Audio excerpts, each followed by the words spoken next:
প্রথম কথা হচ্ছে নির্বাচনে যাওয়া না যাওয়ার কোনো প্রসঙ্গ এখানে রিলেটেড না। রিলেটেড হলো বাংলাদেশে কোন পদ্ধতিতে নির্বাচন হবে সেটা নির্ধারণের ব্যাপার। একটা পদ্ধতির ব্যাপারে যুক্তিসঙ্গত বিষয়কে সামনে রেখে উপস্থাপন করা হয়েছে, এটা আলোচনার মাধ্যমে সমাধান করতে হবে। যারা বলছেন যে পিয়ার পদ্ধতি নয়, কনভেনশনাল সিস্টেম আমরা থাকতে চাই, তারা যুক্তি দিবেন, পিয়ার পদ্ধতি যুক্তি দিবেন। সর্বোত্তম যুক্তিকে মেনে নিতে হবে।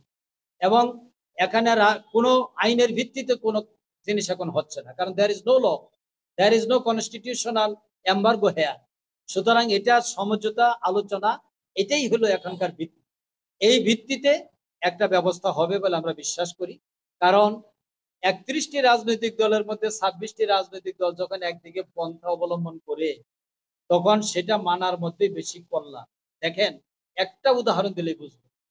1973-তে প্রথম পার্লামেন্টের ইলেকশন হল, 1973, under the leadership of Sheikh Mujibur Rahman.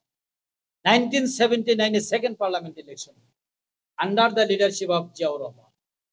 দুটো নির্বাচনে কোনোটাই সঠিক নির্বাচন।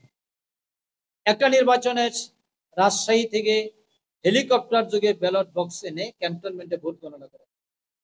আরেকটি নির্বাচনে 1979-এ ঢাকা বিশ্ববিদ্যালয়ের একজন শিক্ষক ক্যান্ডিডেট ছিলেন, তিনি হেরে যাচ্ছিলেন। তদানীন্তন প্রেসিডেন্ট খবর নিলেন যে ওনার অবস্থা কি, তো উনি হাইরে যাইতেছেন, ওনাকে পাশ করাইতে, শেষে ভোট দিয়ে তাকে পাশ করানো হয়েছে। দিস টু ইনস্টেন্স আমাদের সামনে আছে। এই অভিজ্ঞতা নিয়ে 1980 সালে 79-এর পরিতে 80 সালে প্রফেসর গোলাম আজম সাহেব, তিনি জাতির সামনে তত্ত্বাবধায়ক সরকার উপস্থাপন করেছিলেন, এই পদ্ধতি ব্যতীত নির্বাচন নিরপেক্ষ হবে না। এটা বুঝতে কিন্তু আমাদের রাজনৈতিক দলের 11 বছর লাগছে। জনগণ ওই সময় বুঝেছিল, আজকে গোটা জাতি কার্তিকের সরকারের পক্ষে চলছে। আমরা যে তত্ত্বটা দিয়েছি, for the greater interest of the public and people of Bangladesh, once upon a time all political parties, all of the people of Bangladesh will realize this theme and theory and they will accept this. এটাই হলো আমাদের বক্তব্য।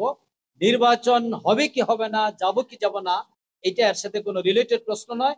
নির্বাচন হবে, সকল রাজনৈতিক দল নির্বাচনে অংশগ্রহণ করবে এবং এই দাবিও বাস্তবায়ন হবে ইনশাআল্লাহ।